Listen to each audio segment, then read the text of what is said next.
안녕하세요. 저는 올해로 35살이 되는 여자입니다. 결혼한 지는 올해로 4년 차가 되네요. 남편은 저보다 2살 연상이고요. 제가 어딜 가서 제 자신이 1등 신부감이라고 말하고 다닐 정도는 아닙니다. 그저 대한민국에 거주하는 다른 사람들과 여타 크게 다를 것 없는 평범한 30대의 여자이지요. 하지만 그렇다고 해서 제가 알아서 엎드려 기어다녀야 할 정도로 결혼을 엄청 잘한 것도 아닙니다. 저희 신랑의 이름만 들으면 다 알만한 대기업에 다니고 연봉도 보너스가 잘 나오면 1억 정도로 버는 해도 있지만 제가 결혼 이야기가 오고 갈 때쯤에 망설였던 이유가 몇 가지 있습니다. 남편이 결혼을 준비할 당시에는 따로 모아놓은 저금이 없었고 남편은 회사에서 가깝게 살았기 때문에 결혼을 하게 된다면 남편 회사에서 정반대 방향에 있는 저희 회사 위치 특성상 제가 직장을 그만둬야 했기 때문이에요. 당시 남편은 33살 나이에 회사 연차수도 어느 정도 있었는데도 불구하고 따로 모아놓은 돈이랄 게 없었어요. 저는 그래도 그때까지 직장 생활하면서 모아놓은 돈이 6천 정도 되었거든요. 저는 당시 연봉이 2천 중반 정도로 얼마 되지 않는 연봉 알뜰살뜰하게 잘 모았다고 자부하지만 사실 31까지 시집 안 가고 돈 6천 모은 게 전부이고 그게 제가 알뜰하다는 증거는 되겠지만 자랑거리라고 하기엔 조금 무리가 있는 걸 너무나도 잘 알고 있었거든요. 회사도 솔직히 지금 다니는 회사가 익숙해서 그렇지 새 직장을 구한다면 비슷한 벌이로 남편 회사나 신혼집 근처에 구한다면 구할 수 있는 정도의 회사였습니다. 그래서 회사를 그만두는 건 겁이 나지 않았지만 남편이 그 나이 되도록 그 돈을 벌면서 모아놓은 돈이 하나도 없다는 게 이해가 가지를 않았어요. 그래서 남편에게 솔직하게 물었습니다. 어떻게 해서 모아놓은 돈이 하나도 없을 수가 있냐고요. 남편은 자기가 모아놓은 돈이 왜 없겠냐면서 자기 계좌 잔고를 보여주는데 솔직히 어이가 없었습니다. 남편 말처럼 남편이 저금이 아예 없는 건 아니었지만 모아놓은 게 돈이 700만 원이 전부였거든요. 그걸 누가 저금이라고 하냐고 그건 비상금으로 보는 게 맞지 않냐고 했더니 아무 말도 없이 가만히 있다가 결국 여지껏 돈 한 푼 모으지 못한 이유를 말해주더라고요. 원래는 집이 넉넉한 형편이었고 남편도 그동안 회사 생활하면서 모아둔 돈이 좀 있었다고 합니다. 시부모님은 서울 근교 신도시의 시세 괜찮은 아파트 한 채 가지고 계시고요. 그런데 몇 년 전에 아버님께서 빚보증을 서게 되면서 담보로 잡혀있던 아파트가 넘어갈 상황이 되고 만 거예요. 급한 대로 그걸 여지껏 남편이 모은 돈으로 불을 껐다고 합니다.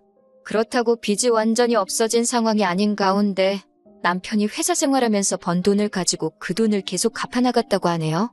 그 와중에 엎친 데 덮친 격으로 아버님이 뇌졸중으로 쓰러지시는 바람에 남편이 집안의 기둥 역할을 하게 된 상황이었고요. 남편 동생은 현재 해외에서 공부를 하고 있는데 그 유학비까지 남편이 내주고 있다고 하는 겁니다. 그 말을 듣고는 솔직히 결혼해야겠다는 생각이 싹 달아났어요. 모르긴 몰라도 집안의 기둥은 뽑아오는 게 아니라고 들었거든요. 그런데도 제가 남편과 결혼을 하게 된 이유는 작년부터 아버님이 많이 회복되셨다고 했고 빚도 거의 다 갚게 된 상황에서 남편의 여동생 역시 유학이 마무리되고 해외에서 인턴 생활을 시작하게 되면서 더 이상 남편이 여동생의 학비나 생활비를 남편 돈으로 보내줄 이유가 없어졌다는 게 가장 컸습니다. 더 이상 기둥 역할을 하지 않아도 된 남편이고 그래서 남편도 그 생활을 청산하게 될 때쯤 해서 저한테 청혼을 한 거였고요. 시부모님을 처음 만난 자리에서도 남편에게 도움을 많이 받았다고 하시며 부모된 입장으로 면목이 없다고 하셨고 이젠 아버님께서 건강도 되찾으셨고 어머님이 일을 하기 시작했으니 더 이상 도움받을 일이 없을 거라 하셨습니다. 남편 여동생은 해외에 있어서 전화통화로밖에 이야기를 나누지 못했지만 정말 제 여동생 삼고 싶을 정도로 부침성 좋고 그동안 남편 덕분에 힘든 순간 다 이겨냈다면서 앞으로는 오빠한테 빚진 거 갚아나간다는 생각으로 살 거라고 해줬어요. 말씀드렸다시피 당장 모아놓은 돈은 없지만 남편 연봉 정도면 시작할 때야 돈이 없다 뿐이지 빠르면 10년이면 투자가치 좋은 곳에 아파트 하나 해놓고 노후 걱정 일찍 끝내고 잘 살 수 있겠다는 생각이 들었어요. 저도 당장 일자리를 새로 구하긴 해야겠지만 얼마 안 되는 제 월급이라도 보탠다면 행복하게 살 수 있지 않을까 하는 생각에 결혼을 결심하게 되었습니다. 집안의 기둥 역할 끝났다는 말에 가족들이 남편을 걱정해주는 모습에 저는 당연히 앞으로는 꽃길만 걷게 될 줄 알았는데 제가 너무 순진했던 건지 아니면 멍청했던 건지 결국 일이 이렇게 되고 말았네요. 신혼집을 구하는 데 있어서는 솔직히 제가 모은 돈만으로 남편 회사 근처로 전셋집을 구한다는 건 택도 없는 이야기였습니다. 집값이 워낙에 높은 곳이다 보니 아무리 전세라고 할지라도 전세보증금이 웬만한 동네 집 한 채가 만큼 나오더라고요. 그러던 와중에 시부모님께서 제안을 해오셨어요. 어차피 집이 넘어가는 거 막아놓은 돈이 아들 돈이 아니겠냐고. 지금이야 당신들 명의로 되어 있지만 자기들 갈 때 되면 신우 손에 돌아가는 거 하나 없이 오롯이 남편이 물려받게 해주신답니다. 신우도 오빠한테 은혜 갚으며 산다고 했으니 당연히 반대를 하지 않을 거람 확신이 있었고, 시부모님 말 맞다나 은행에 넘어갈 뻔한 거 남편이 모은 돈 다 털어서 막은 건데 전부 상속받는 건 당연하다는 생각이었어요. 다만 어차피 물려주실 생각이라면 차라리 저희가 전세보증금 때문에 이렇게 허덕이고 있는 상황인데 차라리 이 집을 팔고 어머님 아버님 적당한 곳 구해서 들어가고 저와 남편도 적당한 곳 전세로 구하던지 자가로 구하던지 해서 비싼 아파트 손에 쥐고 있기보다 당장 더 좋은 선택을 하는 게 좋다고 생각했습니다. 하지만 시모의 생각은 달랐어요. 집이 30평대 아파트에 남는 방도 있고 화장실도 2개이니 그냥 이 집에서 같이 살면 어떻겠냐 하시는 겁니다. 말이 같이 살자는 거지. 솔직히 저는 제 방법이 옳다고 생각하는데 이건 그냥 시집살이 하라는 거나 마찬가지라 생각해서 거절했어요. 남편은 쩔쩔매면서 그냥 이 집에서 돈 모아 나갈 때까지는 불편하더라도 제가 참으라고 하는데 불편한 걸 제가 참으면서까지 있을 필요는 없다고 생각했어요. 그리고 남편한테는 불편한 건 당신이 참으라고 하고 남편이 지하철로 출퇴근을 하는 거리가 늘기는 했지만 모아놓은 돈으로 구할 수 있는 전세집 찾아다가 거기에다가 신혼살림을 차렸습니다. 시어머니께서는 자기 제안을 거절한 제게 불만이 있으셨을 거예요. 당장 시부모님이 저를 안 좋게 생각하신다 하더라도 저는 언젠가 저희 이런 생각에 남편도 시부모님도 고맙다고 할 날이 올 거라 믿어 의심치 않았습니다. 그런데 저희 예상과는 반대로 이때부터 시어머니는 이런 저의 거절의 고마움보다는 어떻게든 고집센 며느리를 꺾어놓고 부려먹어야겠다는 생각을 하셨나 봐요. 결혼 후 몇 개월 지나지 않아서입니다. 지역을 옮겨가면서 제가 다니던 회사를 그만두게 되더라도 인수인계 등 마무리를 잘 짓고 나오기 위해 왕복으로 3시간이 넘게 걸리는 거리였지만 저는 계속해서 다니던 회사를 나가고 있었어요. 그 와중에도 신혼집 근처에서 새로 일자리를 구하겠다고 백방으로 알아보고 있는 상황이었고요. 지하철을 타고 한참을 퇴근을 하고 있는데 시어머니한테서 전화가 왔습니다. 시댁에 들르라고 하시네요. 무슨 일로 부르시냐 물었는데 오면 안다고 하시면서 대답을 안 해주셨어요. 시댁 가는 게 어려운 건 아니지만 저는 이미 퇴근길이기도 하고 지하철로 이동해야 하기 때문에 안 그래도 2시간 가까이 걸리는 퇴근길에 시댁에 들려야 한다니 썩 달갑지 않았습니다. 지하철로선이 겹치는 곳이 없어서 한 번 더 빙 돌아가는 구조였기 때문이에요. 시댁까지 들린다면 퇴근길에 지하철을 3번, 4번을 갈아타야 하는 게 번거로운 것도 있지만 다음날 출근하는데도 지장을 주겠다 싶었거든요. 그래서 급한 일 아니면 남편이 퇴근하면 저보다 일찍 집에 올 테니 남편을 부르라고 했어요. 그런데 팔은 안으로 굽는다고 우리 아들 힘들게 일하고 왔는데 어떻게 오라가라 하냐고 저보고 오라고 하시는 겁니다. 저도 똑같이 일하고 오는 길이고 남편 출퇴근 편하게 하라고 제가 이렇게 고생하고 있는 상황인데 당신 아들이 하는 건 고생이고 제 고생은 고생도 아닌가 싶어서 서운했어요. 저도 일을 하고 오는 길이라고 저도 엄청 피곤하다고 말씀드렸어요. 결혼 전에는 한 번도 꺼낸 적 없던 말인데 결국 벌이를 가지고 뭐라 하시더군요. 내 아들이 얼마를 버는데 피곤하다는 말이 나오냐고 하면서 제가 버는 돈은 돈도 아니라는 듯이 말이죠. 그 말을 들으니 더욱 더 퇴근길에 돌아가면서까지 시댁에 들러야 할 이유를 못 느꼈어요. 그래서 퇴근하고 나서 들르겠다고 대답만 하고 전화를 그냥 끊어버렸습니다. 그리고 그냥 집으로 돌아갔어요. 퇴근은 저보다 늦을 때가 많지만 오며 가며 거리가 저보다 짧아서 그런지 남편은 벌써 집에 와서 집안일을 하고 있더라고요. 그나마 남편이 저한테 잘했기 때문에 시부모님이 저한테 그렇게 행동하셨던 화가 많이 누그러졌어요. 그래도 시댁에 가겠다고 대답을 드렸으니 안 갈 수가 없는 상황이었지요. 애초에 전화 끊으면서 집으로 바로 가서 남편까지 같이 데리고 시댁에 갈 생각이었기 때문에 망설일 게 없었습니다. 시댁에 가자니 남편도 많이 지치고 피곤한 듯 거길 자기가 왜 따라가냐는 느낌의 표정을 지었지만 역시 제가 퇴근길에 고생하고 온 걸 알고 있으니 길게 뭐라 말은 못하고 순순히 따라 나오더라고요. 시댁에 도착했더니 어머님은 대번에 제 뒤에 서 있는 남편 얼굴 보고 표정이 일그러지더군요. 무슨 말을 하려고 부르셨나 싶었는데 어쨌든 그 귀한 아들이 따라왔으니 식사부터 챙겨줘야겠다고 생각했는지 부엌에서 이것저것 음식을 시작하셨어요. 남편 앞으로 고기 반찬들이 다 가 있었지만 그게 그렇게 열이 받을 정도는 아니었어요. 제가 팔만 뻗으면 다 닿는 위치였으니까요. 그런데 진짜 열받는 건 식사가 끝나고 시어머니가 저를 찾은 원래 이유를 늘어놓기 시작했을 때부터입니다. 아버님이 많이 나아지기는 하셨다지만 뇌졸중 후유증 때문에 많이 고생을 하고 계셨거든요. 몸 반쪽이 굳어버리셔서 하루 종일 거의 누워만 계시고 어머님께서 정해진 시간마다 한 번씩 관절이 굳지 않게 스트레칭을 해주시고 계셨다 합니다. 그런데 그게 이제 힘에 부치신다며 그걸 이제 제가 하라고 하는 말씀이셨어요. 스트레칭은 보통 저녁 10시쯤에 하고 있으니 제가 시간 맞춰서 집으로 퇴근하지 말고 시댁으로 오라고 하시는 거죠. 솔직히 어이가 없는 걸 떠나서 어머님이 제정신으로 저한테 저러시는가 싶었어요. 그걸 제가 왜 하느냐고 따져 물었죠.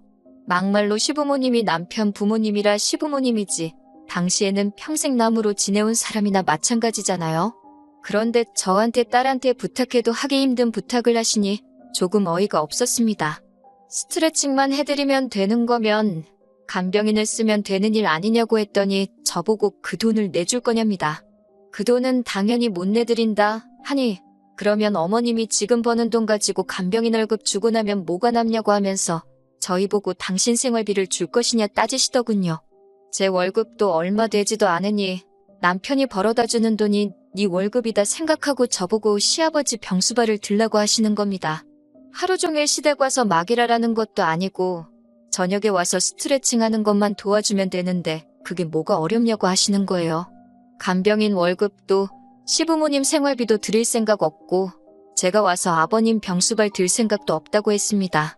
옆에 있는 남편 표정을 보니 난감해하는 표정인데 그게 제 걱정에 짓는 표정인지 아니면 부모님 걱정에 짓는 표정인지는 알 방법이 없었습니다.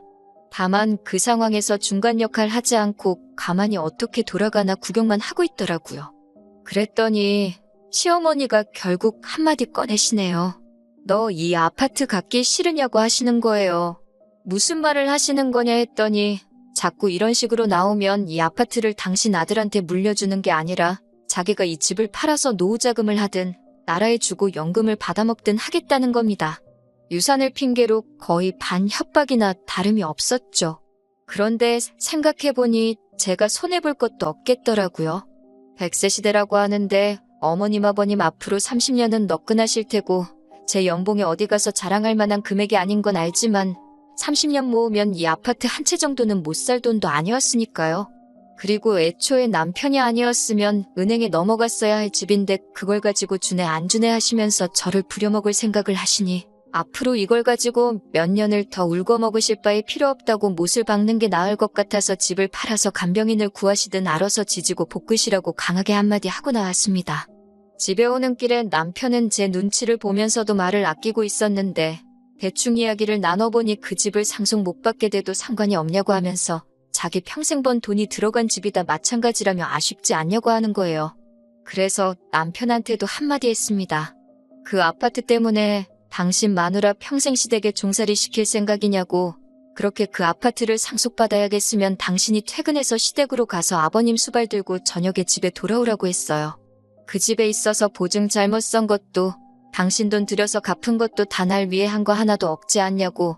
내가 좋을 거 하나도 없는데 당신하고 당신 부모님 좋으라고 내가 희생할 생각 없다 못을 박았더니 남편도 더 길게 말을 하지 못하더군요. 아무튼 자연스럽게 그날을 기점으로 시댁하고는 척을 지는 정도까지는 아니지만 거의 교류가 없이 지내게 되었습니다. 대신 저도 다른 소리 나오게 하는 게 싫으니 저도 제 할 도리만큼은 다 했어요. 명절 때나 어버이날이나 시부모님 생신 때같이 당연히 자식으로서 며느리로서 챙겨야 할 날들은 아쉽지 않게 챙겨드렸습니다. 저도 새 직장 구해서 출퇴근 시간도 많이 줄어들었고 여전히 월급은 얼마 되지 않았지만 제 돈으로 악착같이 생활하고 남편 돈 알뜰하게 모아가면서 그렇게 4년이 지나니까 어느 정도 목돈이 모여서 새 집을 알아봐도 되겠다 싶을 정도로 돈이 많이 모인 상황이었어요. 전세 보증금 빼고 대출 좀 더 받으면 위치 좋은 신축 아파트도 노려볼 만한 상황이 되었지요. 그런데 그렇게 거리를 두고 지내던 시부모님한테서 연락이 오게 되었습니다.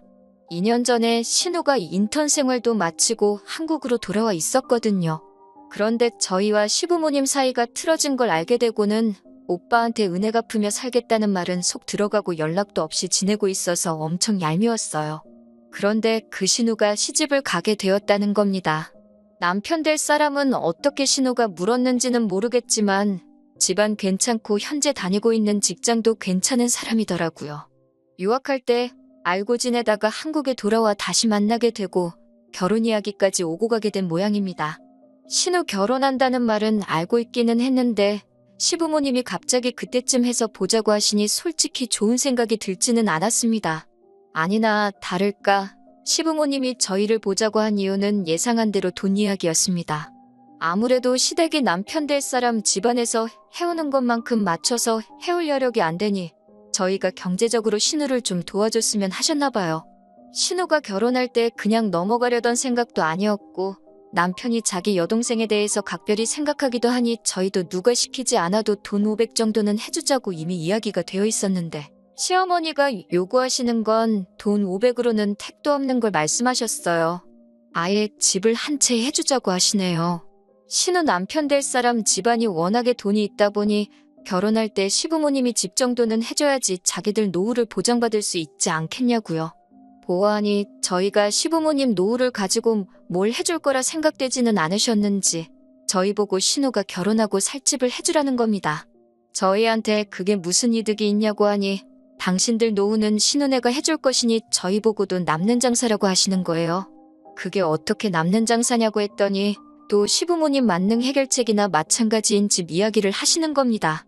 너희는 또 이만큼 돈을 모을 수 있지 않느냐고 하시면서 우리 살 날이 남으면 얼마나 남았냐고 당신들 노후에는 생활비는 신우한테 타서 살다가 지금 살고 계신 집을 남편에게 상속해주면 되지 않겠냐고 하시는 겁니다.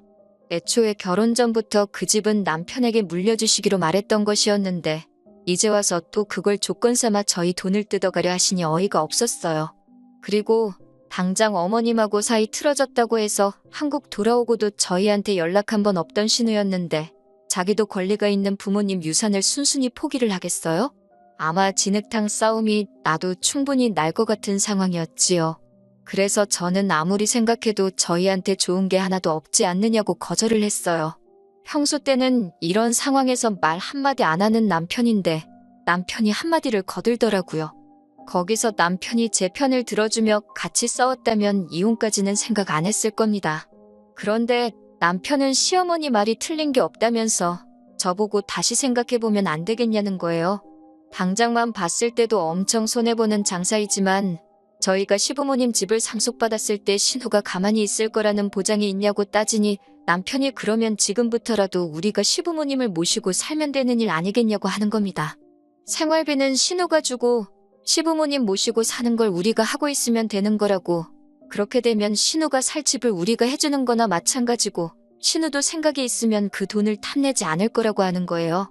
4년 생고생 해가며 집 살 돈 만들어놨더니 그 돈으로 신우 집 사주고 10월들 시어머니와 거동불편하신 시아버지를 모시고 살자고 하니 어이가 없었습니다. 기둥도 이런 기둥이 또 없고 효자도 이런 효자가 또 없었네요. 집안의 기둥 노릇 다 끝났다는 말 믿고 결혼했더니 알고 보니 당장 본인이 기둥 노릇을 그만둘 생각이 없는데 그럴싸한 상황만 만들어 놓고 나를 속였다는 생각이 들었어요. 그래서 이혼했습니다. 이 경우 조금만 더 고생하고 아이를 갖자고 계획하고 죽자고 열심히 일하며 돈을 모았던 게 오히려 저한테는 전화위복이 되었네요. 그나마 다행인 건 제 월급이 남편에 비해 많이 적은 편이기는 했지만 전세보증금이 전부 다 제 명의로 되어 있었다는 점과 공동의 재산 증식에 제가 기여한 바를 인정받아 여태껏 모은 돈의 절반은 아니지만 꽤 많은 부분을 분할받을 수 있었어요. 거기에 부모 봉양을 강요했던 게 귀책 사유로 인정받을 수 있어서 모자란 부분은 위자료 청구를 해서 뜯어올 수 있었네요. 모아놓은 돈 빼앗기고 당장 신우 시집 보내주려던 돈도 못 해주게 되니 아쉬웠는지 그제 와서 이혼은 없던 일로 하면 안 되겠냐고 하고 시부모님도 그냥 이제 당신들 집 팔아서 작은 집 구해 살 테니까 용서해달라 제 다리를 붙잡았지만 이미 찍어 먹어봐서 똥인 걸 아는데 그걸 구태여 한 번 더 먹어보는 사람이 어디 있겠어요? 미안하지만 일 없다고 말하고 4년 결혼 생활의 종지부를 찍어줬습니다. 다른 건 몰라도 이제 그 집구석과 얽힐 일이 없으니 속 하나만큼은 후련하네요. 요즘 이혼한 거 흠으로 치는 사람이 어딨냐고 하는데 그거야 남의 일이지 이혼한 제 입장에서는 사실 무거운 꼬리표이기는 합니다. 어디 가서 자랑할 만큼 떳떳한 일도 아니고요. 하지만 이제 와서 제가 어떻게 할 수 없는 일이기도 하니 지나간 일을 후회할 바에 앞으로 제가 더 잘되기 위한 방법을 찾는 게 저에게도 더 좋은 일이고 욕심부리다가 저 같은 좋은 아내, 좋은 며느리 놓치게 된 그 집구석에 해줄 수 있는 최고의 복수가 아닐까 싶습니다.